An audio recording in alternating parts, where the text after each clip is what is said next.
सहना भवतु सहनौ भुनक्तु सह वीर्यं करवावहै तेजस्विनावधीतमस्तु मा विद्विषावहै। ओम शांति शांति शांति। नमस्ते।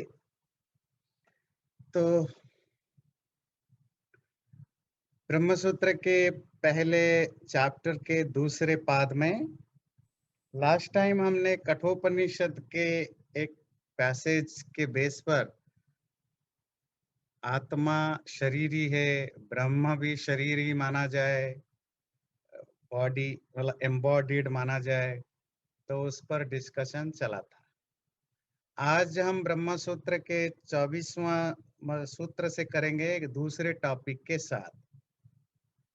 वैश्वानरः साधारण शब्द विशेषात्। वैश्वानरः साधारण शब्द विशेषात्।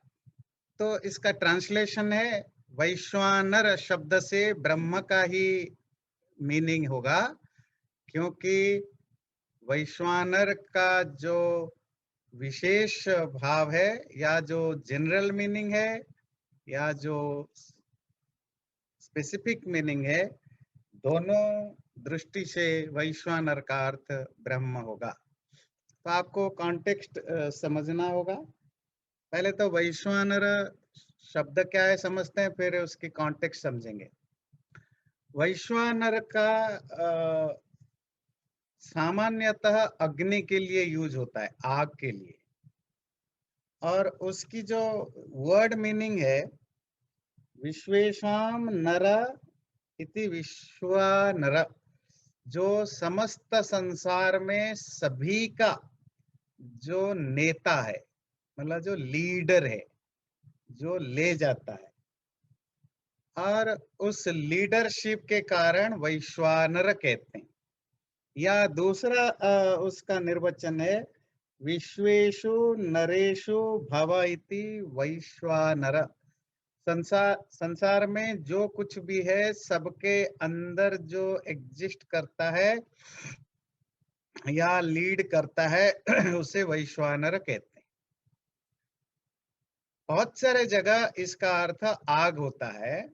आग मतलब एनर्जी, नॉट द फायर, क्योंकि संसार के हर चीज में अग्नि होता है, फायर होता है। फायर मतलब एनर्जी होती है। वो लिविंग बीइंग हो, नॉन लिविंग बीइंग हो, पत्थर हो, पहाड़ हो, पानी हो, सब में आपको एनर्जी मिलेगी, अग्नि। और वो अग्नि बेसिकली 3 तरह के अग्नि है। एक तो जठरा अग्नि, आपके जो खाना पकाने में जो आपको हेल्प करता है, जो जो डाइजेस्टिव जो सिस्टम है, उसी को जठराग्नि कहते हैं। उसको जठराग्नि का लिटरेरी ट्रांसलेशन होगा गैस्ट्रिक फायर, है ना, जो आपके खाने को डाइजेस्ट करता है, जो एसिड आपका निकलता है। दूसरा है भूताग्नि। इस संसार में हर पदार्थ के अंदर, वो पत्थर हो, लकड़ी हो, पानी हो, सबके अंदर एक आग है, एनर्जी है, वो भूताग्नि, एलिमेंटल फायर है। तीसरा अग्नि, ये जो आग के जो गोले हैं, मतलब जो स्टार्स हैं, है ना, सूरज है, नक्षत्र हैं, ये भी आग में ही आते हैं। तो ये सब आग के अलग अलग फॉर्म है, इसलिए इसको वैश्वानर कहते हैं। अब ये वैश्वानर क्लियर हुआ, तो आप देखते हैं इसकी कॉन्टेक्स्ट क्या है, ये कहां से आया।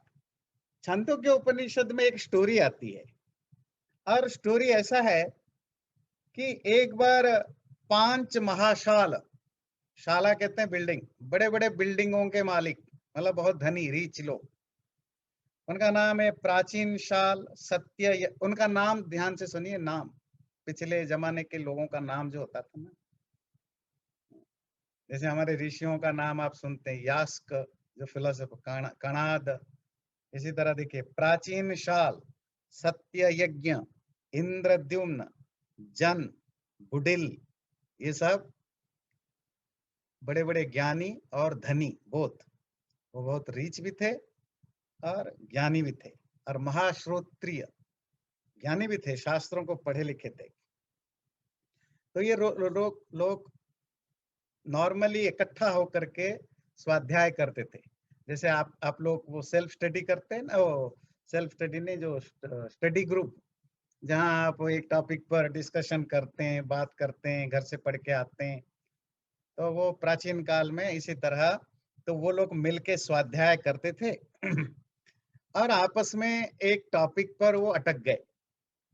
कोनो कोनो आत्मा किंग ब्रह्मा ये जो आत्मा कौन है, जो कि ब्रह्म है। आत्मा के तो बहुत सारे अर्थ निकलते हैं, पर वो आत्मा कौन है जो ब्रह्म है, वहां वो समझ नहीं पाए। तो वो उनको पता चला कि और एक बड़े ऋषि हैं जो वैश्वानर के बारे में अध्ययन कर रहे हैं। ये वैश्वानर क्या है, उसके ऊपर स्टडी, मतलब आज की भाषा में कहें रिसर्च कर रहे हैं। तो उनका नाम है उद्दालक आरुणि। तो उनके पास पहुंचे। उन्होंने उद्दालक आरुणि से पूछा कि हम तो काफी दिनों से कोशिश कर रहे हैं, पर हमें ज्यादा हमारे बीच में आपस में एग्रीमेंट नहीं हो रहा है। अलग अलग व्यू पॉइंट हम रख रहे हैं और हमें पता चला कि आप वैश्वानर पर काम कर रहे हैं, स्टडी कर रहे हैं। तो आप बताइए कि ये वैश्वानर कौन है, या आत्मा या ब्रह्म कौन है। उद्दालक ने कहा, मैं पढ़ तो रहा हूं, पर मुझे अभी तक उसमें कोई क्लैरिटी नहीं है। देखिए, बड़े ऑनेस्ट लोग होते थे ना, ज्ञानी लोग। आजकल तो किसी को दो चीजें आ गई तो वो शुरू हो जाता है, व्हाट्सएप यूनिवर्सिटी खोल देता है। तो वो उन्होंने कहा कि नहीं, मैं स्वाध्याय तो काम तो कर रहा हूं, पर मुझे अभी तक क्लियर नहीं है। हाँ, एक राजा है अश्वपति नाम का, वो राजा तो है पर बड़े विद्वान है, और खास करके ये वैश्वानर के विषय में उनका अच्छा ज्ञान है। वहां चलते हैं, उनसे पूछते हैं। तो अश्वपति के पास ये 5 जो धनी और ज्ञानी, उनके साथ उद्दालक आरुणि, ये पहुंचे अश्वपति के पास।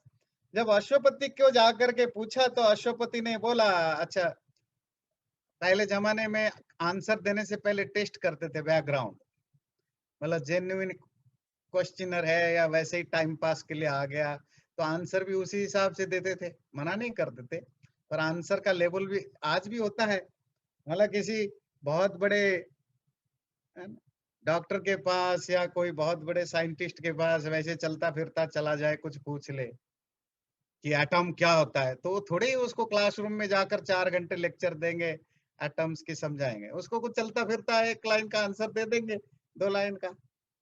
तो वो देखना पड़ता है ना। तो अश्वपति ने पहले चेक किया कि उनकी ज्ञान कितना है और उपासना विधि कैसी है। स्पिरिचुअलिटी में वो भी देखना जरूरी होता है। उपासना विधि, वो जो स्पिरिचुअल प्रैक्टिस करते हैं वो किस लेवल तक पहुंचे हैं, दोनों को चेक करने के बाद बोला, अच्छा ठीक है, पूछिए क्या पूछते हैं। तो उन्होंने पूछा, ये वैश्वानर, ये आत्मा कौन है, ब्रह्म कौन है, और हमने सुना वैश्वानर है, तो वो क्या है समझते हैं। तो उन्होंने पूछा कि आप वैश्वानर शब्द से क्या समझते हो, किसकी उपासना करते हो। तो पांचों ने अलग अलग बताया। किसने बताया सूर्य द्युलोक, किसने बोला सूर्य, किसी ने बोला वायु, किसी ने बोला आकाश, किसी ने बोला जल, किसी ने बोला पृथ्वी। मतलब 5 जो तत्व हैं, उसके अलावा सूर्य, देव, ऐसे चीजों को उन्होंने अपने अपने वैश्वानर से ऐसे ऐसे अर्थ समझ में रखा था, और उसी के हिसाब से वो प्रैक्टिस करते थे। तो उन्होंने कहा, आप लोग तो गलत नहीं हो, पर आप उस ब्रह्म के एक एक टुकड़े को मानो लेकर चल रहे हो, है ना। आप एक एक उसकी पार्ट की बात कर रहे हो। जो वैश्वानर की बात आती है, आप उसकी एक एक पार्ट की बात कर रहे हो, तो आप अधूरे हो। तो पूरा क्या है उसके लिए एक श्लोक, बहुत लंबा चौड़ा मंत्र है, पर हम छोटा जो संक्षेप में जो वो है वो आपके सामने रखेंगे।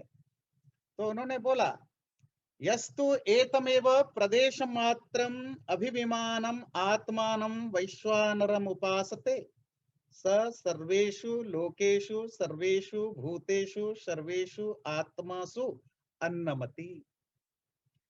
आंसर उन्होंने बहुत लंबा चौड़ा दिया। यहाँ जो डिबेट का टॉपिक है उसका एक लाइन वो है, तुम जिसकी उपासना करते हो, जिस वैश्वानर के जिस अर्थ का आप भाव लगा समझते हो, वो उस ब्रह्म का प्रदेश मात्र है। It's only one part of his existence, और उसकी एक्सटेंशन का एक छोटा सा पार्ट है। वो जो वैश्वानर रियल है वो तो सभी लोगों में, सभी प्राणियों में, सभी आत्माओं में रहता है और सबके अंदर रह करके अन्न खाता है, वो वैश्वानर, ये उन्होंने बताया। तो यहीं से सवाल आया शिष्य का, वो वैश्वानर कौन है? क्योंकि वैश्वानर सामान्यतः इन जनरल आग के अर्थ में, एनर्जी के अर्थ में यूज होता है। शास्त्रों में एनर्जी शब्द नहीं है, शास्त्र में आग, अग्नि शब्द है। पर अग्नि शब्द से आप गलत मीनिंग निकालेंगे, इसीलिए एनर्जी कहना पड़ता है, क्योंकि फिर आप आग से फायर का अर्थ लेंगे। अग्नि का केवल अर्थ फायर नहीं, डिफरेंट फॉर्म्स ऑफ एनर्जी। तब ये सूत्र कहता है, अब आपको कॉन्टेक्स्ट क्लियर हुआ, तो ये सूत्र कहता है वैश्वानर साधारण अर्थ में भी ब्रह्म को ही बता रहा है, और शब्द विशेषात और एक स्पेसिफिक वर्ड के रूप में भी ब्रह्म का ही अर्थ करेगा। यहाँ अग्नि का अर्थ नहीं होगा। कैसे, वो सूत्र को हम समझेंगे। हो सकता है ये जो वैश्वानर अग्नि की बात कही गई, उसके अलग अलग शास्त्रों में अलग अलग अर्थ में यूज हुआ है। जैसे कहीं अग्नि के अर्थ में हुआ, अयम अग्नि वैश्वानरो योयम अंतः पुरुषे येनेदमन्नं पच्यते यदिदमद्यते। बृहदारण्यक उपनिषद का ये मंत्र है, अयम अग्नि वैश्वानर, ये आग वैश्वानर है, योयम अंतः पुरुषे, जो आत्मा के अंदर रहता है, ये नेदम अन्नम पच्यते, जिसके द्वारा आत्मा मतलब जीवात्मा, प्राणी, जिसके द्वारा ये खाना पचता है, यहाँ वैश्वानर आया। तो यहाँ वैश्वानर अग्नि उस डाइजेस्टिव सिस्टम का नाम है, जो वो एनर्जी जो हर प्राणी के अंदर होता है, खाने को पकाता है और खा जाता है, मतलब उसको साफ कर देता है। दूसरा ऋग्वेद का मंत्र है, ये सूर्य के अर्थ में आया है, वैश्वानरस्य सुमतौ श्याम राजा ही कम भुवनानाम अभिश्री। हम उस वैश्वानर के शरण में हैं, जो इस संसार का, इस सब क्रिएचरों का जो अभिश्री है, ये सूरज के बारे में आया। मनुष्य के अर्थ में भी वैश्वानर आया, सिंपल ह्यूमन बीइंग के अर्थ में। कठोपनिषद में आता है, वैश्वानर प्रविशति अतिथि ब्राह्मणों गृहान। कठोपनिषद में यमराज बाहर गए हैं, यमाचार्य अपना जॉब करने के लिए। यमाचार्य का क्या जॉब है?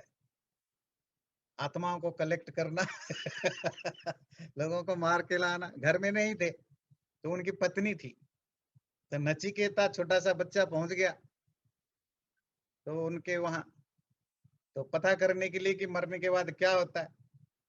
तो जब दरवाजा खटखटाया तो मिसेस यम ने खोला दरवाजा, तो उन्होंने पूछा कहाँ है यमराज?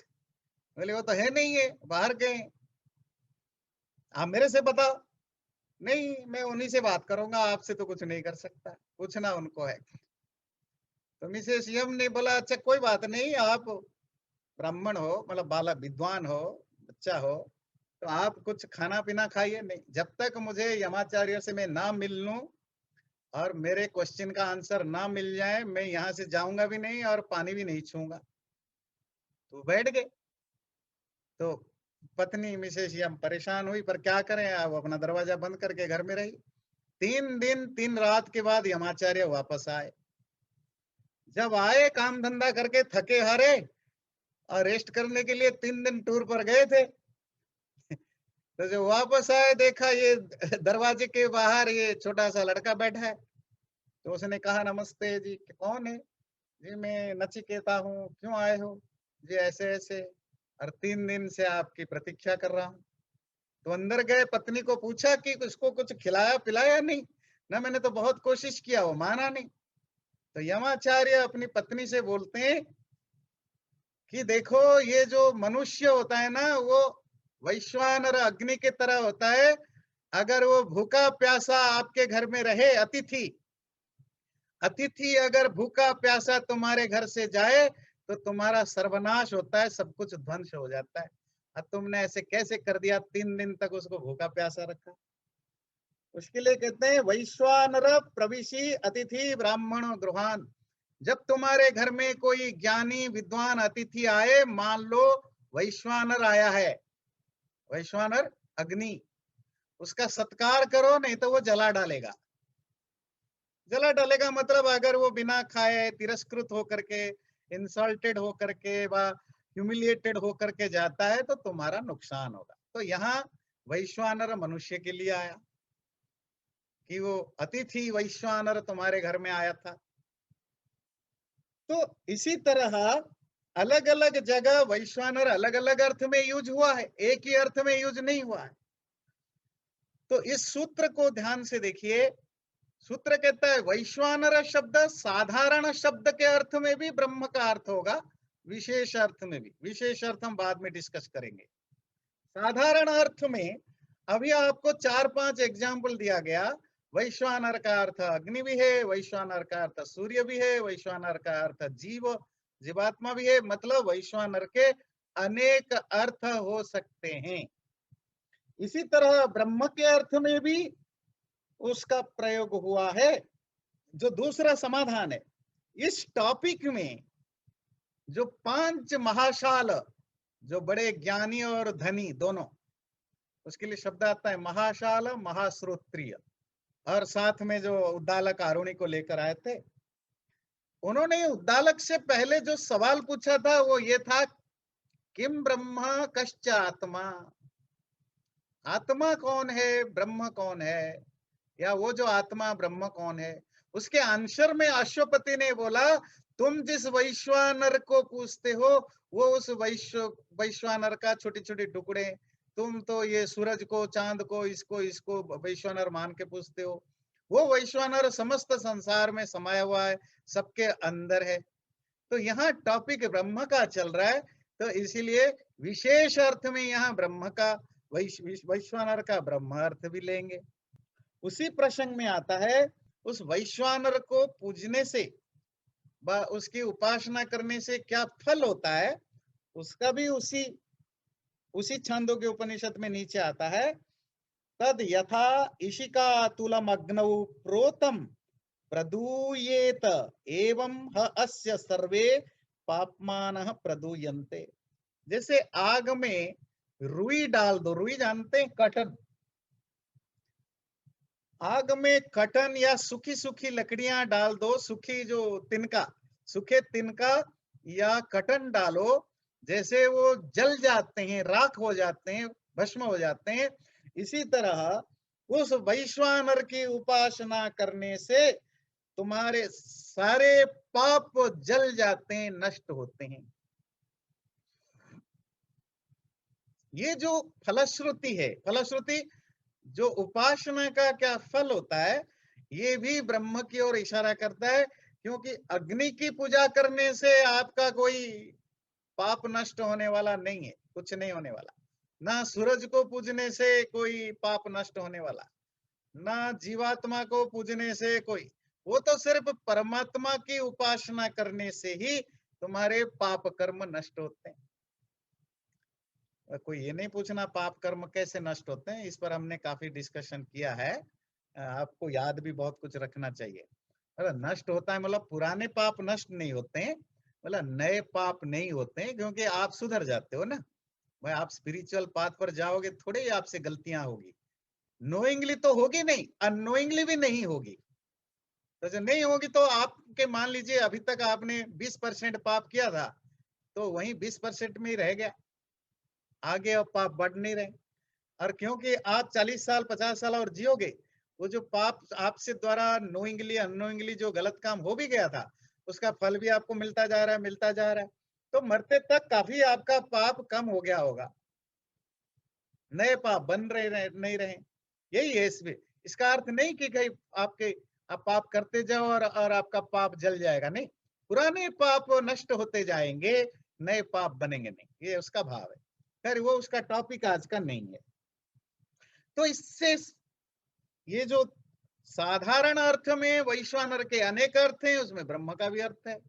विशेष अर्थ में यहाँ अश्वपति महाराज वैश्वानर शब्द से ब्रह्म की बात करते हैं, क्योंकि वो कहते हैं सभी लोगों में, सभी आत्माओं में रहने वाला।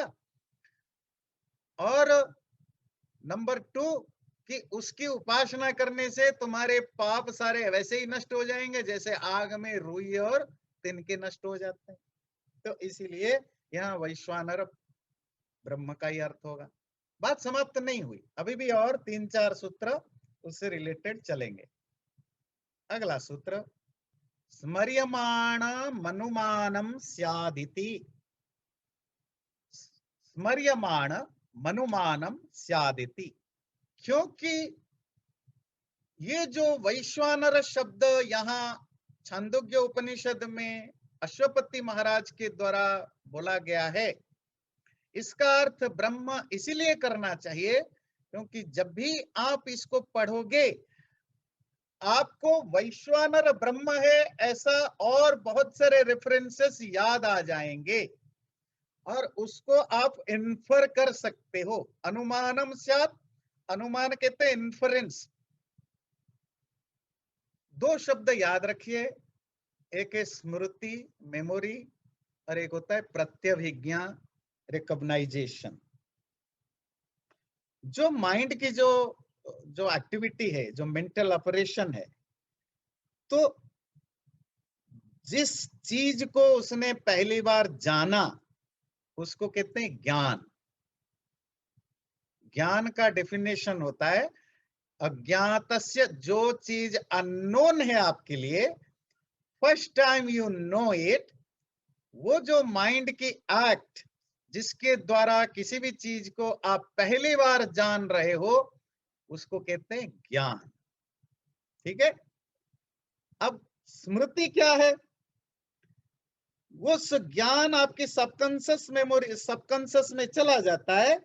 जब वो किसी तरह रिवाइव होता है या आप उसको रिकलेक्ट करते हैं तो वो स्मृति कहलाती है, मेमोरी। आज हम एक तीसरी चीज जानेंगे, प्रत्यभिज्ञा। प्रत्यभिज्ञा मतलब रिकॉग्नाइजेशन। आपने मिस्टर देवदत्त को, किसी का नाम देवदत्त है, आप कहीं टूर में गए थे, सपोज आप दिल्ली गए थे और कहीं पर मीटिंग में, कॉन्फ्रेंस में आपको मिस्टर देवदत्त मिले, वो जम्मू से थे। उनसे बातचीत हुई, 3 दिन आप वहां रहे कॉन्फ्रेंस में, सेमिनार में, जैसे भी मिले जुले, बातचीत हुई, बड़े अच्छे लगे आपको या बुरे लगे, जैसा भी। अब आगे 2 साल 3 साल 4 साल 5 साल बीत गया, बहुत दिन बीत गया। तो उनसे जो आपने पहली बार मिला, जो इंटरैक्ट किया, वो था ज्ञान। और उसके बाद कभी कभी आप घर आने के बाद आपको अचानक रिकलेक्ट हो जाता था, वो जो ज्ञान है वो रिवाइव हो जाता था, दैट इज कॉल्ड मेमोरी। बाद में फिर आप भूल गए, सबकॉन्शियस में चला गया। 5-7 साल के बाद एक बार अचानक वो आपको न्यूयॉर्क में, शिकागो में या मुंबई में मिल गए। 5-7 साल के बाद आपने उनको देखा, ओ ये तो मिस्टर देवदत्त है। जैसे ही आपने मिस्टर देवदत्त को जाना, मतलब पहचाना, वो पहचान आपके माइंड में क्या पिक्चर आया? दिल्ली में जो मिला था 3 दिन की मेमोरी मेमोरी, वो याद आएगी। ये वो देवदत्त है जो दिल्ली में मिला था। फिर आपकी सारी मेमोरी रिकलेक्ट हो जाएगी ना। हाँ, अच्छा अच्छा, ये तो वही है। अभी आपने उनसे बात नहीं की है, आपने देखा जस्ट। आपने कैसे रिकॉग्नाइज किया कि ये वही देवदत्त है? वो दिल्ली वाली घटना रिकल हुआ। पूरी 3 दिन की जो इंसिडेंट है वो रील आपके दिमाग में चलने लगा। ऐसे मिला था, ऐसी बात हुई थी, यहाँ बैठ के चाय पिया था, यहाँ बैठ के ये डिस्कस किया था, रिकल हो गया। ये रिकल कब हुआ? जब आपने मिस्टर देवदत्त को दोबारा देखा। ये भी एक मेमोरी है। एक तो बिना देखे आपके अंदर वैसे ही पॉपअप होता है कभी कभी, तो वो है स्मृति, मेमोरी। तो मेमोरी का एक दूसरा वर्जन है जिसको आप कहते हैं रिकॉग्नाइजेशन। रिकॉग्नाइजेशन का मतलब वो जाने हुए चीज को दोबारा जानने के बाद जो आपकी पुरानी स्मृति याद आ जाती है। ये तो थोड़ा वैसे जनरल इंसिडेंट हो गया, तो आप इसको ज्यादा अंदर से पकड़ नहीं पाए। पर मान लीजिए आपके साथ कोई बहुत अच्छी घटना हुई या बुरी घटना हुई, ठीक है। आप किसी की शादी में जाते हैं, आपकी शादी हुई, 40 साल हो गया, 30 साल हो गया, 20 साल हो गया, भूल गए शादी हुई थी नहीं हुई थी। घर में दुनिया वैसे ही अप्स एंड डाउन चलते रहते हैं। और काफी दिनों से आप शादी ब्याह में नहीं गए थे। 5-10 साल के बाद शादी में गए, किसी की शादी में, शादी तो उसकी चल रही है, पर आपके दिमाग में आपकी शादी रिकल हो रहा है। पर इन बिटवीन तो आप भूल गए थे। तो आप आज ही क्यों आपके दिमाग में आपकी शादी दोबारा रिकल हो रहा है? किसी की शादी देखने के बाद। इसी तरह हमारे घर में कोई बैड इंसिडेंट हुआ। सपोज हमारा कोई प्रिय व्यक्ति चला गया। आजकल कोरोना में बहुत लोगों के प्रियजन जा रहे हैं और बहुत बड़े बड़े ज्ञानी, विद्वान, गुणी, गायक, लेखक सब मर रहे हैं। तो मान लीजिए हमारे घर में किसी का डेथ हुआ और जो मुझे बहुत शॉक लगा था। मैं धीरे धीरे उससे रिकवर किया, नॉर्मल हुआ। 5-7 साल के बाद एक गेस्ट मिल गए, बातचीत में उन्होंने मेरे उस प्रियजन की बात छेड़ दी। आपके आंखों में आंसू आ जाता है। क्यों आंसू आया? वो इंसिडेंट दोबारा रिकल हुआ। पर ये जो रिकलेक्शन है वो अपने आप नहीं हुआ, वो किसी उस चीज को दोबारा सुनने, जानने, देखने के बाद हुआ। इसी को कहते हैं रिकॉग्नाइजेशन। रिकॉग्नाइजेशन तभी होता है जब आपने पहली बार जाना, दूसरी बार उसको देखने के बाद रिकल करके कनेक्ट करते हैं। इसको कहते हैं प्रत्यभिज्ञा। ये मेमोरी के अलग अलग लेवल होते हैं। यहाँ ये टॉपिक बताने का क्या उद्देश्य है? जब अश्वपति की बात हमने सुनी कि उसने कहा कि वो जो वैश्वानर है वो सर्वेषु लोकेषु सर्वेषु भूतेषु सर्वेषु आत्मसु अन्नमति, वो सभी लोकों में फैला हुआ है, सभी आत्माओं में फैला हुआ है, संसार के हर कण कण में फैला हुआ है। इसको सुनते ही जो विद्यार्थी है, जो शास्त्रों को पढ़ता जानता शिष्य है, उसको कुछ और रिकॉग्नाइज किया। क्या रिकॉग्नाइज किया?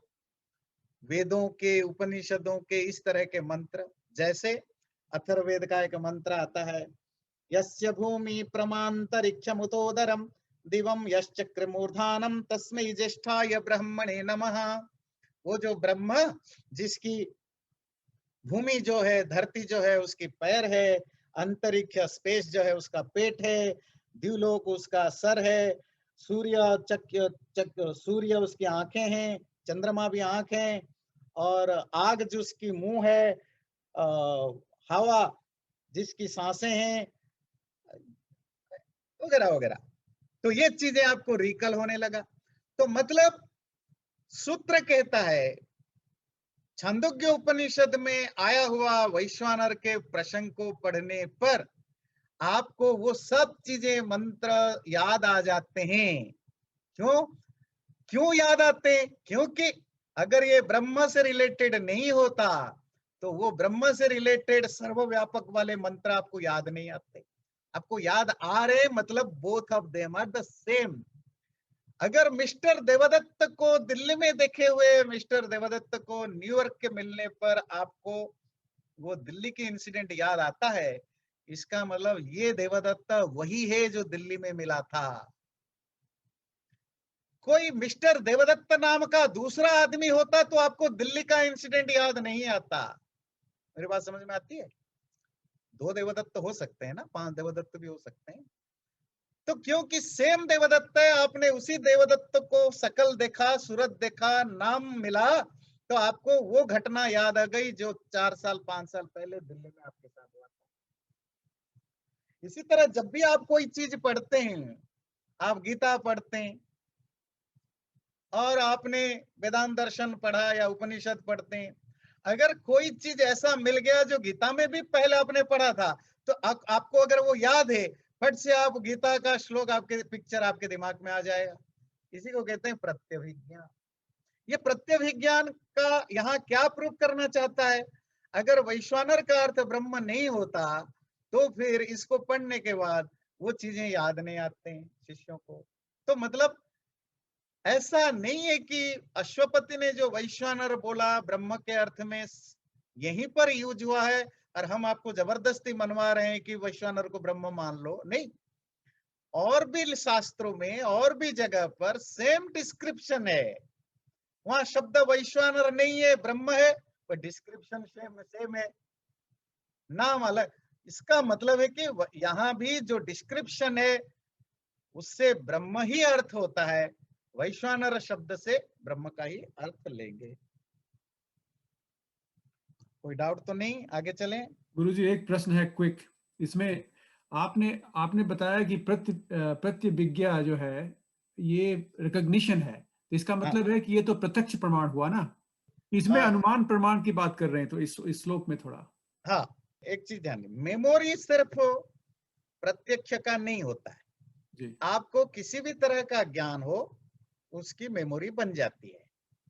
जैसे अब ये मान लीजिए आप उपनिषद पढ़ रहे हैं, आपने जाना परमात्मा सर्वव्यापक है, ये पढ़ा जी और आपकी याद याद आपको 10 साल के बाद भी तो याद है ना परमात्मा सर्वव्यापक है। ये बिल्कुल। जो पढ़ा आपने ये प्रत्यक्ष ज्ञान नहीं था, ये तो शब्द प्रमाण था। अच्छा। इसी तरह कोई इन्फ्रेंस के द्वारा कोई नॉलेज आपको हुआ, सपोज इन्फ्रेंस मतलब कार्य और कारण, कॉज और इफेक्ट के बीच में जो एक यूनिवर्सल और इटर्नल लॉ है, उस लॉ को जानने के बाद अगर कार्य और कारण में से किसी एक को आप जानते हैं, दूसरा को इन्फर कर लेते हैं, दैट इज कॉल्ड अनुमान। जी जी और वो जो नॉलेज आपको होता है वो डायरेक्ट एक्सपीरियंस से भी हो सकता है, इन्फर बुक पढ़ के भी हो सकता है, सुन के भी हो सकता है, और इन्फ्रेंस के द्वारा भी हो सकता है, और उससे आप नया इन्फ्रेंस पैदा कर सकते हैं। टॉपिक ये नहीं है, पर जो स्मृति है, मेमोरी, जिसकी 2 पार्ट है, एक स्मृति एक प्रत्यभिज्ञा, एक रिकलेक्शन एक रिकॉग्नाइजेशन, ये मेमोरी के 2 पार्ट है। ये मेमोरी तो किसी भी ज्ञान का होता है। आपने ज्ञान डायरेक्ट एक्सपीरियंस करके लिया हो तो भी मेमोरी बनती है, आपने इन्फ्रेंस के द्वारा ज्ञान लिया हो उसकी भी मेमोरी बनती है, शब्द प्रमाण के द्वारा जाना हो उसकी भी मेमोरी बनती है, आपने गलत जाना उसकी भी मेमोरी बनती है, आपने कल्पना से जाना उसकी भी मेमोरी बनती है। मेमोरी तो सबकी बनती है ना। जी इवन आप एक ड्रीम देखते हैं जो झूठ है, उसकी भी तो मेमोरी बनती है ना। तो memory is a secondary knowledge. First knowledge आपने डायरेक्ट एक्सपीरियंस से लिया या इन्फ्रेंस से लिया या गलत जैसा भी लिया, वो जब सबकॉन्शियस में आपकी स्टोर्ड होता है और स्टोर्ड होकर अचानक रिकलेक्ट होता है, दैट इज कॉल्ड मेमोरी। जी और वो मेमोरी 2 तरह का है, अगर बिना किसी इंस्टिगेशन से मेमोरी आ जाए तो वो मेमोरी, अगर इंस्टिगेशन के द्वारा आए तो वो प्रत्यभिज्ञा। मे, दैट्स द डिफरेंस। मेरा कंफ्यूजन ये था कि जैसे आपने कहा कि देवदत्त से आप शिकागो में मिले, तो वो तो प्रत्यक्ष हुआ ना, प्रतिविज्ञा हुई वो तो, हाँ यही मेरा वो, कंफ्यूजन। हाँ ठीक है, अभी ना आप नहीं भी मिलते, जी ये तो उदाहरण मैंने दिया, जी अगर अगर नहीं भी मिलते और आपको आपका एक मित्र, सपोज आपको भवेश जी मिलते कि अच्छा वो मैं ना दिल्ली गया था, वहां एक मिस्टर देवदत्त मुझे मिले थे और वो बड़े अच्छे आपको उस, हाँ हाँ हाँ, अरे मैं तो मिला था 5 साल पहले, अच्छा वो ऐसे है ना, तो आपने तो अभी तो नहीं मिला, still you are recollecting it.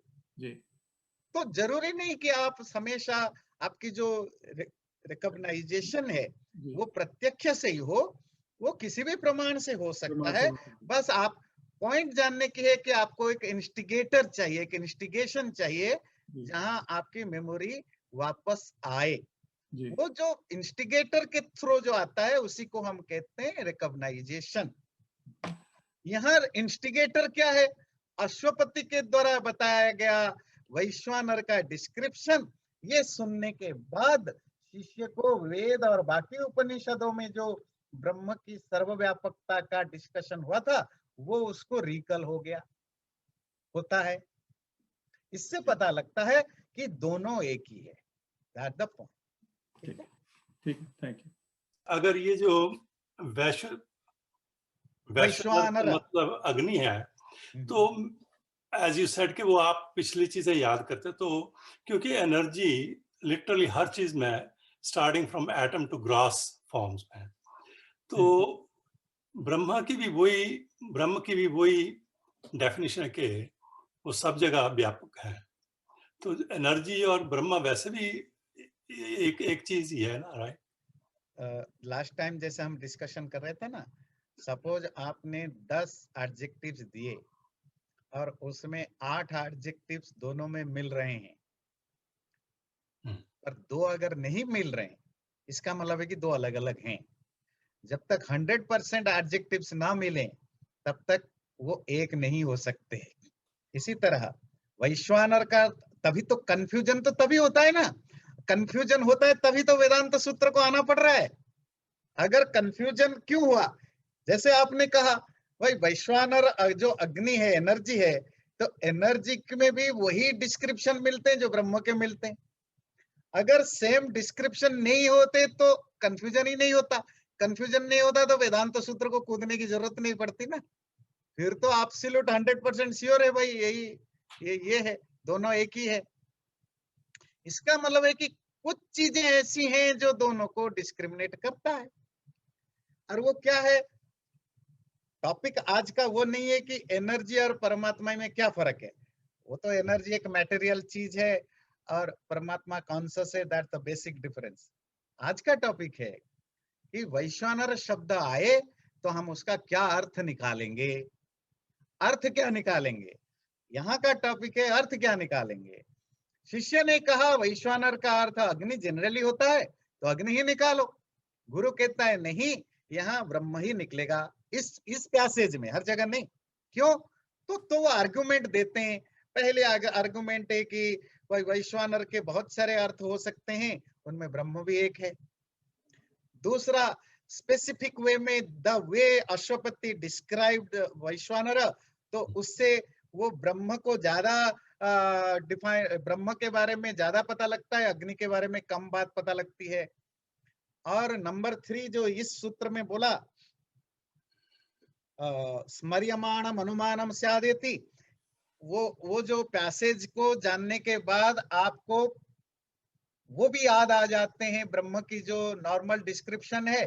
तो इसका मतलब है कि जो ब्रह्म का डिस्क्रिप्शन बाकी लिटरेचर में है और अश्वपति ने वैश्वानर का जो डिस्क्रिप्शन दिया, यहाँ ब्रह्म शब्द नहीं कहा, वैश्वानर, दोनों में एक ही जैसा दिखने के कारण ऐसा मानना चाहिए कि यहाँ भी वैश्वानर, अश्वपति ब्रह्म के लिए ही वैश्वानर शब्द यूज करते हैं, ये उसका भाव है। हम जो वेदांत सूत्र में कुछ दिनों से पढ़ रहे हैं, उसका मेन टॉपिक ये नहीं कि डिफरेंसेस दिखाना, मेन टॉपिक है कि हम शास्त्रों में कोई ऐसा शब्द आता है, उस शब्द का हम उस कॉन्टेक्स्ट में, उस पैसेज में क्या मीनिंग निकालें।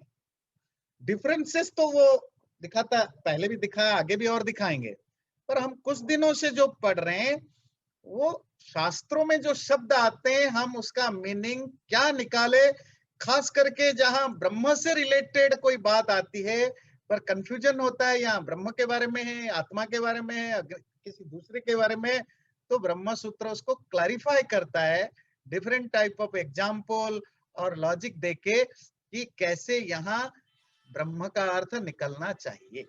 ये उसका बेसिक पॉइंट है, ठीक है ना। ये अश्वपति राजा थे, अश्वपति राजा थे। हाँ जी, अश्वपति राजा, हाँ, मतलब जो छांदोग्य उपनिषद में जो डिस्क्रिप्शन आता है वो एक राजा थे। अब ध्यान, ये भी कुछ चीजें शटल मैसेज भी लेते जाइएगा, मतलब मेन टॉपिक तो जो चल रहा है, जैसे ऋषि लोग, उद्दालक आरुणि ऋषि थे जी, 5 महाश्रोती ज्ञान पाने के लिए किसके पास आए?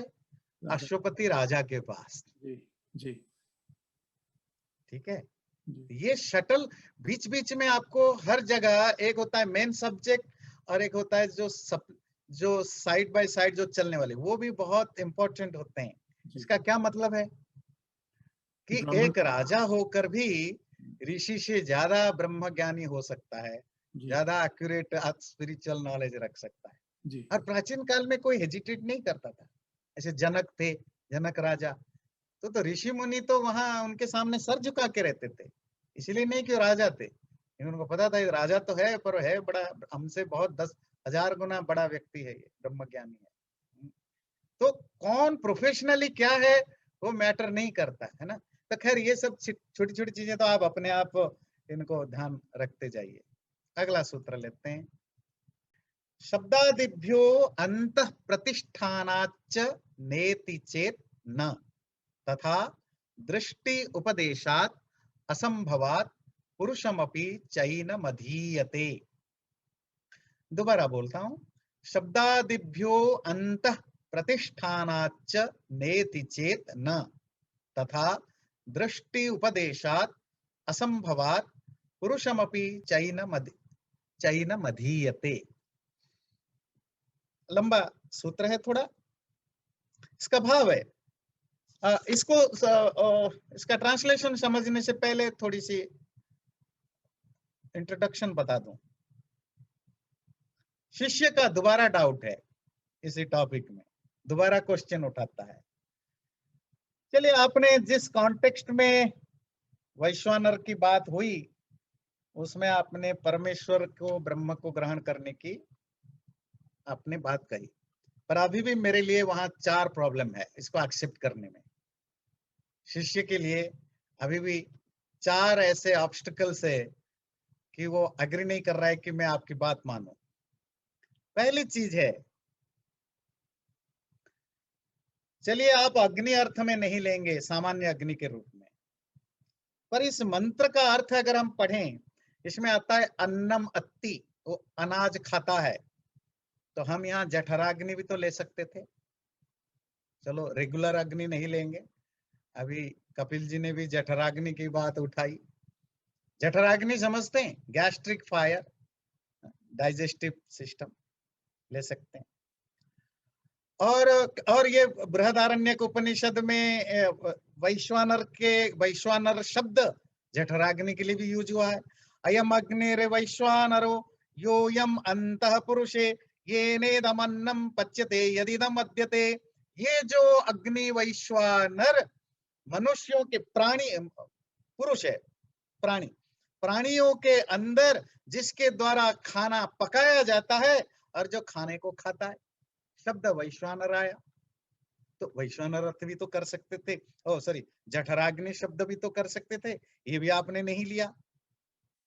और दूसरी प्रॉब्लम जो हमें है, अगर आप ब्रह्म शब्द आप यहाँ लेते हो तो यहाँ इस पैसेज में अश्वपति ने एक बात कही, प्रादेश मात्र, कि ये जो आपने अग्नि वायु आदियों को वैश्वानर समझते हो, ये उस ब्रह्म का एक पार्ट है, एक टुकड़ा है, एक उसकी हिस्सा है। ब्रह्म की हिस्सा की जब बात करते हो, हिस्सा समझते हैं, उसकी एक पार्ट है, तो फिर ये ब्रह्म कैसा होगा? यहाँ तो ब्रह्म की बॉडी पार्ट्स और पार्ट्स वगैरह की बात आ गई, ये भी मुझे समझ में नहीं आया। फिर तो ब्रह्म का, मान लिया आप कहोगे कि आप ब्रह्म को का एक पार्ट पूछते हो, वो दूसरा पार्ट पूछता है, लगता है जैसे ब्रह्म तो एक कोई बॉडी है, उसका एक एक पार्ट है। ये भी मुझे समझ में नहीं आई। आपने वो जो शब्द आया प्रादेश मात्र, आपने उसको इग्नोर कर दिया, वो वाली बात को। तो गुरु उसका सल्यूशन अपने जवाब देते हैं, शब्दादिभ्यो अंतः प्रतिष्ठानात् च, क्योंकि वैश्वानर रूप में ब्रह्म का जो उपदेश शब्द आदि के द्वारा किया गया, वो एक विशेष दृष्टि से किया गया है। और दूसरा, ये जो अवयवों की बात आप करते हैं, बॉडी पार्ट्स की बात आप करते हैं, वो जिस तरह की अवयवों की, बॉडी पार्ट्स की डिस्क्रिप्शन अश्वपति ने किया है, वो बॉडी पार्ट्स ब्रह्म के अलावा और किसी में नहीं हो सकता। कौन सा बॉडी पार्ट वहां आया है?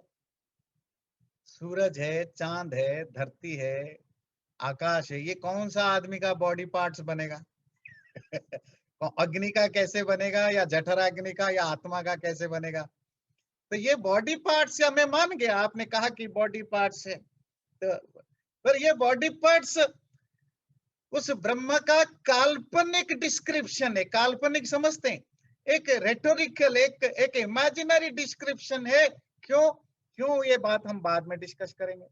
नंबर 2, उस वैश्वानर को जिसको पुरुष शब्द कहा गया, पुरुष शब्द से, ये तो हम पहले भी पढ़े, आत्मा शरीर के अंदर रहता है, तो परमात्मा भी शरीर के अंदर रहता है।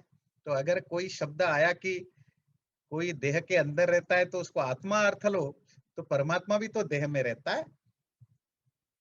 तो हम धीरे धीरे एक एक चीजों को डिस्कशन करेंगे।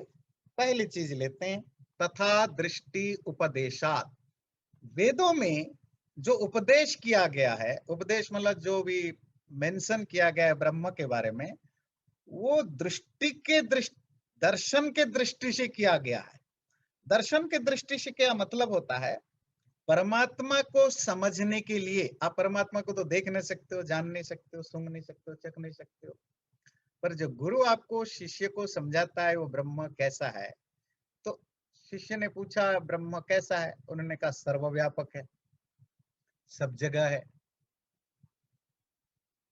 तो कितना बड़ा है? बोले सबसे बड़ा है,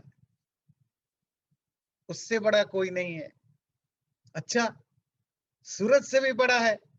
सूरज तो उसका एक पार्ट है। धरती से भी बड़ा है? धरती भी उसकी एक पार्ट है। आकाश से भी बड़ा है? आकाश भी उसका पार्ट है।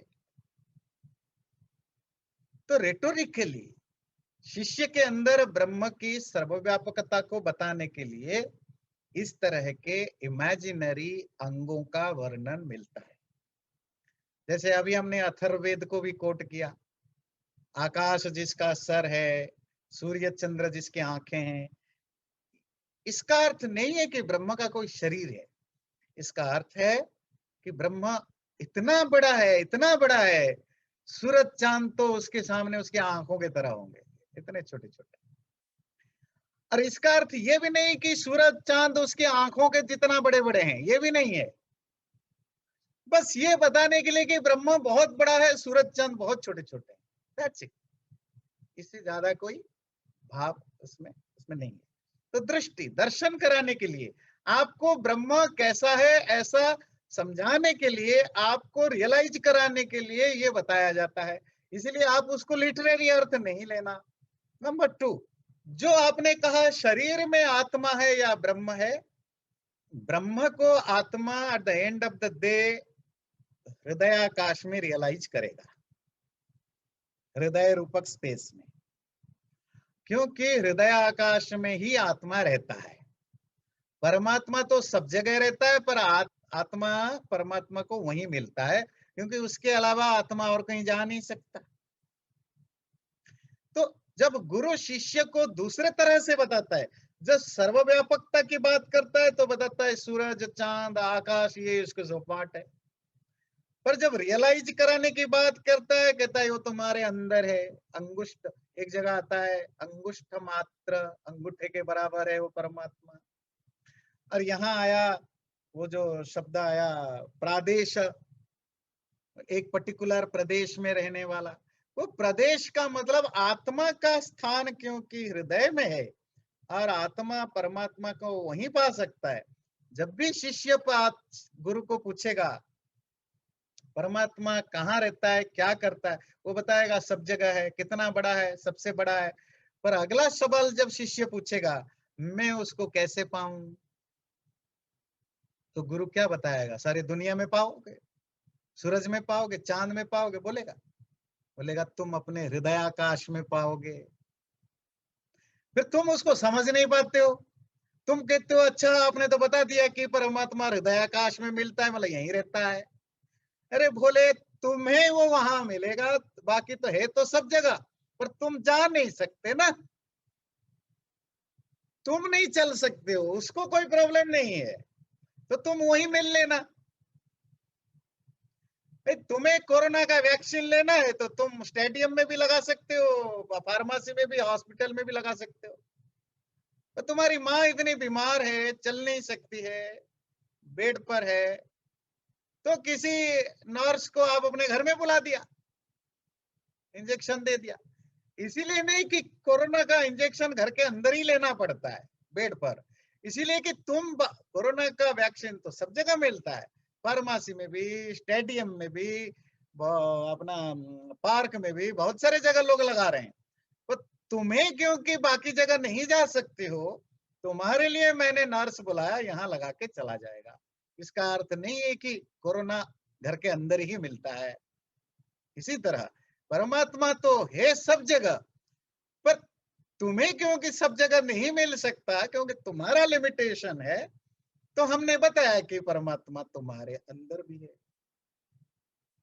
अच्छा मेरे अंदर है, मेरे अंदर कहाँ मिलेगा, तो तुम्हारे हृदय में मिलेगा।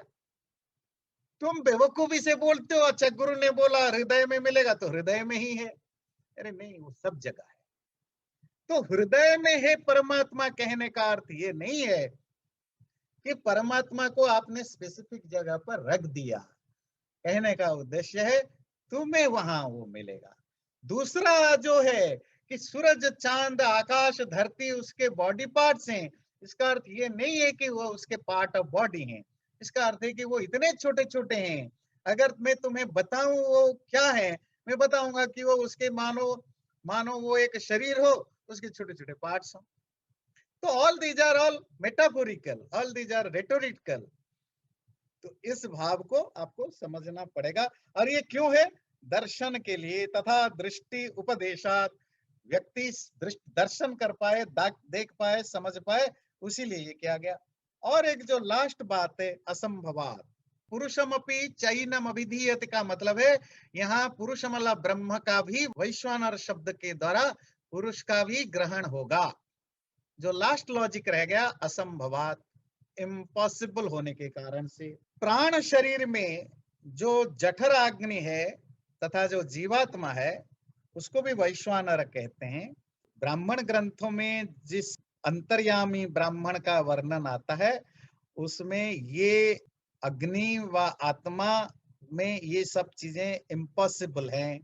जैसे एक उदाहरण देते हैं, स एषो अग्निर्वैश्वानरः यत् पुरुषः सायो हैतम् एवाग्निं वैश्वानरं पुरुषं पुरुषे अन्तः प्रतिष्ठितं वेद।